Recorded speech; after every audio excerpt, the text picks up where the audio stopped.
The Game Awards have concluded, and Larian Studios has not disappointed with their new Baldur's Gate 3 in-game video trailer. So in today's video, I'm going to break it all down for you with the help of a very, very special guest, so make sure to stick around for that part. This video will contain some Act 1 story spoilers, but I'm going to leave the potential spoiler section for the end of the video, and I will give a warning ahead of time. Let's start off by somewhat rapid-firing off a few of the more exciting, revealing, but non-spoiler details you may have missed from the trailer. Starting off with this shot right here. If you guys notice, this appears to be a custom character or a player character, and, well, he's jacked.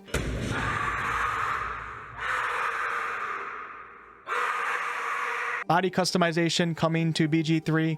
I think yes. In this shot, we watch Gale cast a spell that we've not seen yet.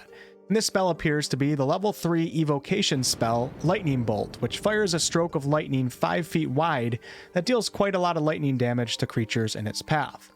Speaking of spells, we also got to see a tiefling cast Fireball. Fireball is a level 3 evocation spell that also deals a ton of damage to creatures in its massive 20-foot blast radius. This hypnotic-looking spell appears to be the level 3 illusion spell Hypnotic Pattern, which charms creatures in a radius that fail a wisdom saving throw. These creatures will be incapacitated and unable to move. While on this shot, you'll also notice that on the cloaks of the enemies, we have symbols of the Cult of the Absolute, which also represent the Dead 3. Next up is the Fly spell, or at least I'm pretty sure it is. Fly is a level 3 transmutation concentration spell that of course picks a character up off the ground while it's active, and also allows them to fly places, as we can see Gale fly across this dangerous gap in the Underdark. The interesting thing about these 4 new spell reveals are that they are all level 3 spells, which casters can get access to at class level 5. Are we getting level 5 in early access soon? I don't know, but I'd say it's definitely looking more and more likely. Speaking of things that we might be getting soon, the player character in this trailer is a paladin, and we got to watch the player do what appears to be the famed paladin divine smite, which deals extra radiant damage to its target on top of a weapon's regular damage. It's possible this could be a different smite or even some other spell, but I'm going to go with divine smite for now. Now let's talk about a few of the creatures that we got to see. This is an orc, and this is another orc, or half-orc, I'm not entirely sure. Half-orcs are almost guaranteed to be a playable race, and full orcs, well, we'll have to wait and see. Great to see in this trailer nonetheless. These orcs are in the company of a drider, which are drow that have been transformed from the waist down into a spider, and this is usually the result of a punishment for failing a test of the evil spider goddess of the drow, Lolth. More on this in the spoiler section. Kobolds are also here, but some of them are not here after that lightning bolt. Kobolds are a fairly common reptilian humanoid creature in D&D lore. Now we're certain that we will be meeting at least a few of them in Baldur's Gate 3. And whatever this creature may be, it's pretty darn big, and it's giving me Voidwoken Kraken vibes from Divinity Original Sin 2. This bizarre creature is looking a lot like a Meanlock, which are deformed fey creatures that originate from intense fear and have no purpose other than to destroy good and beauty. Speaking of beauty, this absolute babe, I have no idea what it is, but it looks like it's wearing a Maragon mask. I will of course be attempting romance after I've been denied by Shadow and Bazel for the 400th time, but those of you who choose combat, perhaps you may want to bring heat metal with you. This is a mimic, but we've already seen these shape-changing creatures. We got to see 2 winged creatures. This guy has a symbol of the flaming fist on his breastplate, and he has black wings. Possibly an Aasimar. Perhaps a fallen Aasimar with the black wings look that he's got going on here. I do think that Aasimar will at the very least be in the game, but as a playable race, I'm not entirely sure yet. This guy's also giving off some Raven vibes, so perhaps a connection to the Raven Queen? Now this breathtaking character has of course large, beautiful pearl wings, and also symbols of the goddess Selûne on her clothing. She's looking a lot like an angel of Selûne, perhaps a Deva Deva Diva, Solar, or Planetar. More on that in the spoiler section. And I think the coolest character of them all was this guy, definitely giving off a bit of a Jarlaxle vibe here, but I don't know, this would change the Jarlaxle that I knew quite a bit. Whatever this creature is, it kind of looks like some sort of heavily body-modified drow, giving a bit of an Artificer look, and the Artificer is a 5th edition class, but it's not in the player's handbook. Something tells me that this guy is going to be an interesting one to meet. In this beautiful, mysterious scene, we can see some sort of temple of Lathander, as Lathander is the Morning Lord, the god of creativity, dawn, renewal, birth, athletics, spring, self-perfection, vitality, and youth. This is his symbol, which you can clearly see in several areas of this shot. Take note of where Gale is standing. We also see symbols of Lathander in two other scenes, like right here with the man holding the baby, and right here on the top of the stained glass windows. Now we also got a beautiful shot of the city of Baldur's Gate, but let me allow our special guest to handle this particular part.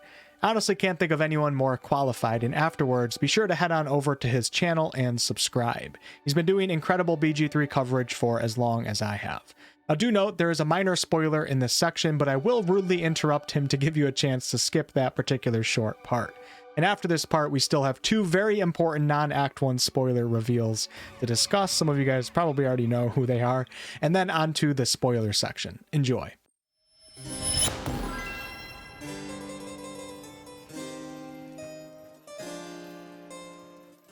Hi guys, Harbs here. Thanks for having me on Wolfheart. Today I'm going to quickly explain what exactly you're looking at in this shot of Baldur's Gate. Here we can see the lower city and part of the upper city, both of which represent the economic and class divisions in the city itself. Immediately obvious is Sorceress Sundries, a shop that sells all manner of magical items on its ground floor, and which is run by Rivelin Blackhand, an eccentric wizard who claimed to have gained his shriveled black hand in a battle with a demon. Of course, we could enter this shop over 100 years prior in Baldur's Gate 1, and it was owned by a man called Halbazar Drin, with a rather aggressive group of Zhentarim on the top floor. Here we have what might be the counting house. One could view this place as a kind of mob-run bank. In Descent into Avernus, it's described as squatting on the waterfront with two windowless upper floors, with the majority of the vaults within stretching down into a cylindrical stone taproot below. The owner of the counting house is a dwarf named Rakath Glitterbeard, a notorious loan shark and kneecapper who preys on the vulnerable of the city. This wonderful building here is Ramazith's Tower. Ramazith himself mysteriously disappeared sometime between the first Baldur's Gate game and now. He was a rather famous sailor turned wizard who built and then filled his tower with monsters.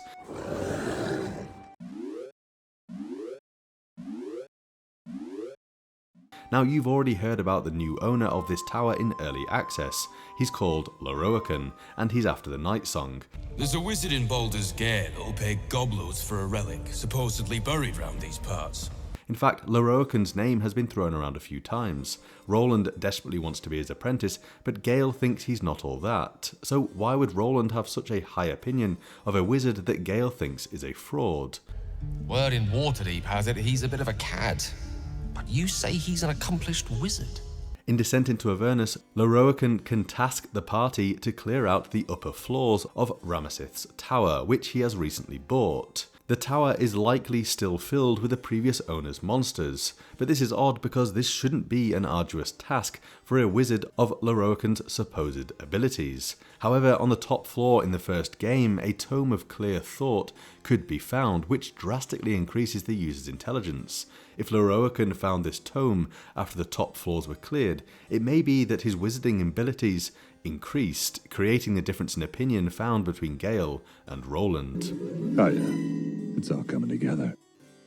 Okay, so there's not an awful lot to say about this dock here, because we can't really see that much of it, but it is called Grey Harbour, and it is one of the most important trading docks in the whole of Faerun. It connects all the lower city districts, but unfortunately we can't see all of it. No doubt if the camera had panned further to the left, we might have caught a glimpse of the Sea Tower of Baldur, a huge barracks and naval base. Here is the Harbour Master's office, fairly self-explanatory as to who works here. The current Harbour Master in Descent into Avernus is a human noble called Darius Kelenoth. The Harbour Master's agents check the cargo coming into the city via the port, so expect to run into them if we end up arriving via boat. This building could be found in the first game. Note the huge glass panes in this image here, which are also visible in the original game's city. Okay, onto the Low Lantern next. This now defunct ship has been converted into a tavern, and it was also used as a gambling den. The current proprietor is Lorella Thundreth, also known simply as the Captain, but back in the first game it was Lobar, and we could actually head to the Low Lantern to assist a woman called Brielbara with the removal of a curse from her daughter Namara. Namara's father was Koran, an elven companion from the first game who is still alive and has made recent appearances in Baldur's Gate comics. The reason I believe this to be the Low Lantern is because in Descent into Avernus it is described as having rigging but no sails, and attached to the wharf itself rather than a pier.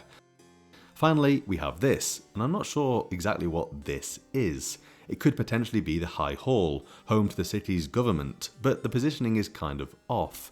Really, from this angle I feel like the High Hall should be much further to the left of Ramazith's tower. This also looks sort of like a Gothic style cathedral, so it could well be a sort of huge temple.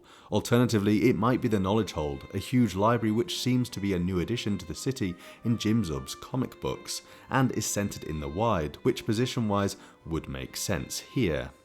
Anyway, that's enough from me. If you feel like listening to me ramble some more about Baldur's Gate 3, then come find me on my channel.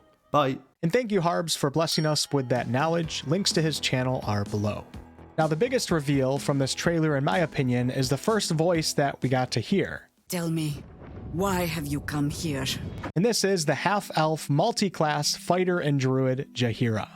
Jaheira is a classic character from the original Baldur's Gate games, and you first come across her early on in your BG1 adventure at the Friendly Arm Inn, where she's accompanied by her now deceased husband, the half-elf fighter, Khalid. Jaheira and Khalid were good friends with your mentor, Gorion, but Gorion was killed by Saravak, who was the main antagonist of BG1. Jaheira and Khalid swore to Gorion that they would act as your guardian should anything happen to him, and this is where, if you so choose, these two iconic characters may join your party. Jaheira can also join you on your adventures in BG2 as well, but Khalid unfortunately is sacrificed by John Irenicus, the main antagonist of BG2, leaving Jaheira a widow. So not only do we hear Jaheira's voice, which reveals some interesting information, but we also get to see her character in a few of the in-game shots. Here she is right here looking pretty druid-like. I'll pull up a picture of her portrait from BG1 so you can see that as well. You can see she is definitely a bit older now. And we also got another shot of her chatting with the custom character in what appears to be some tavern. And then she also appears on the staircase fighting alongside a custom character as they infiltrate some temple of the Absolute, as you can see several symbols of the Absolute on banners hanging from these stone walls. And despite many people, including myself initially, thinking that this druid shape change into an owlbear is Jaheira, if we pause you can actually see that this character's hair is not like Jaheira's hair. Nor does Jaheira have a symbol of the Oak Father on her breast armor. But let's pause for a second and talk about what we just saw, and that is a druid wild shaping into an owlbear. Now, owlbears in 5th edition are labeled as monstrosities, but this doesn't seem to be the case in Baldur's Gate 3, as we can talk to owlbears with the Speak with Animals spell or potion.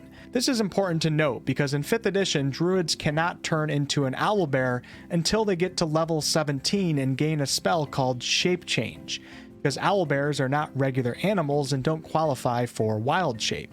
But to be honest with you, I don't think this is the level 17 shape change feature that we're seeing here. I think it's just the regular old wild shape, and Larian has added the owlbear to the list of animals that a druid can wild shape into.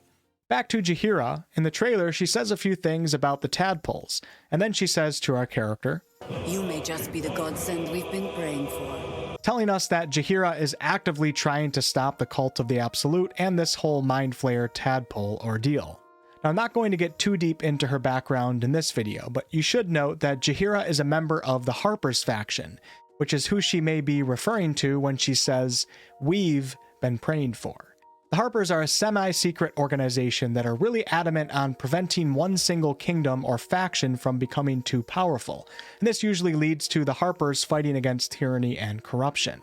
I already expected the Harpers to be somewhat involved in this plot, but now after seeing and hearing Jaheira, I would expect them to play a pretty important role in this game, especially if you lean towards the good side of the morality spectrum. Now, will Jaheira be a companion, an origin character, or just a notable, interactable NPC? Well, we do see her going into battle with the player character, But even more importantly, Sven Vinca, in a recent interview with PC Games, according to their article, which is in German, Jaheira and Minsc can be recruited as followers, but they can't be played as origin characters themselves. So we now know, if this article is to be trusted, that we can't actually play as Minsc or Jaheira as our main character like you can with, Astarion, Shadowheart, and so on. But we should be able to recruit them in some way, shape, or form, whether that be as actual official party members, camp followers, or perhaps temporary party members. We'll have to wait and see. Now, some of you are probably wondering why I said Jaheira was the biggest reveal from this trailer, when we also got to see an arguably even more iconic character, Minsc. He's not the kind of man who takes kindly to captivity. The cult captured him. I almost feel sorry for them. The reason why I said this was because Minsc and Boo were actually kind of revealed to us a few days prior when Larian released a Twitter trailer of the two being unpetrified. So most of us already expected to see them in this most recent trailer. We had the pleasure of watching Minsc gruesomely claw his way out of a mimic chest. Pretty epic entrance for this WWE looking character. In the original Baldur's Gate games, you may first come across Minsc in the town of Nashkel, south of Baldur's Gate, where himself and his miniature giant space hamster can join your party and stay with you all the way through Baldur's Gate 2 as well. Minsc is a ranger from the northern lands of Rashimen, but what 5th edition class or classes Larian will make him will be interesting to see, because when Minsc was first created, apparently there was no D&D barbarian class. Minsc is a kooky, kind-hearted human who intensely fights for good, and his best friend and animal companion is Boo, who is what he calls a miniature giant space hamster. Like with Jaheira, I'm not going to get too deep into his biography for this video, but just note that long after the events in BG 1 and 2, Minsc and Boo ended up being petrified and became statues in the city of Baldur's Gate. One day, a wild mage cast a spell that went awry and hit the statue of Minsc and Boo, and this is how they were unpetrified. This petrification offers an explanation as to why a human who was in BG 1 and 2, which took place in the late 1360s, can still be alive in the 1490s in the time of Baldur's Gate 3. What you may have missed in this shot is that Boo does not seem to be present with Minsc, so perhaps we'll have a quest to help Minsc find and save Boo, which is kind of similar to Baldur's Gate 1, where you first help him find a witch named Dynahair, who he is a bodyguard for. Also note that Jaheira says this: The cult captured him. So Minsc may have spent some time in captivity with the Cult of the Absolute, unless she's referring to the Cult of the Dragon, which brings up all sorts of questions about Minsc and Boo's current state.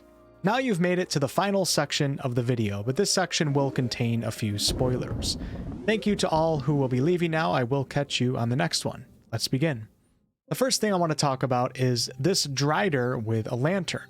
This Drider appears to be the wretched creature that Minthara tells us will guide us to Moonrise Towers. You of course have to side with her and attack the Druid's Grove to get her on your side to experience this dialogue and start this quest. Minthara tells you that a creature in her service knows the path to Moonrise Towers through the mountain pass, and this creature has an artifact that can negate the shadow curse that plagues these lands. This artifact that she's talking about is a moon lantern, and you can see the Drider here has a moon lantern. This also tells us that the area that they're in this shot is likely the mountain pass that we can't currently access in early access. Pretty cool.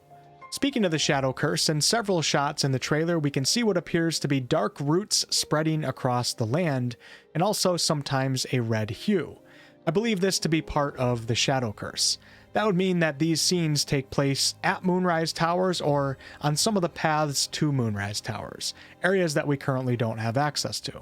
And speaking of Moonrise Towers, is this Moonrise Towers right here? I don't know, I'm not really sure that Larian would want to fully reveal that location yet, but I would imagine it's at least pretty close. Now this is a bit wacky, but I'm going to say it anyways. This angelic character honestly looks a little bit like, dare I say, Shadowheart, and at first glance I actually thought that it was her. It's most likely not. But there is a theory out there that Shadowheart used to be a Selûnite, a member of the Church of Selûne, but Shar somehow converted her against her will to become a Sharan and erased her memory. Maybe, just maybe, this is a moment when Shadow regains her senses, Selûne takes her back, and Shadow is restored to her former perhaps angelic self. Back to the paladin smite shot, and I want you all to take notice of these creepy creatures in the background. Maybe these are creatures that you turn into if you linger in the shadow curse for too long. But if I had to guess one creature, I would say maybe a sorrow sworn, which are really tall, slender, black creatures that have hooked claws, but they're also supposed to have bat wings, which I don't see on these creatures. This right here appears to be a Temple of Shar, which I'm pretty sure we can see when we're in the Grimforge area, towards the end of it looking out. If you're taking the Underdark route, this should be where you are traveling to, right where you left off in Grimforge. This right here seems to be a worshipper of Selûne, as we can see symbols of the goddess Selûne that's been taken over by corruption or the shadow curse. It was either a person that was taken over by corruption, or maybe it was a statue in the first place. Now, there's a few other shots of places that are easily recognized from early access, but I think we're probably good for this video to now come to a close. Thank you all so much for watching. Much more Baldur's Gate 3 content to come. And of course, make sure to head over to Harbs Narb's channel and throw him a subscription. He does really unique, excellent, knowledgeable content, especially in the theory crafting department, and also especially when relating to the first two games. Catch you on the next one.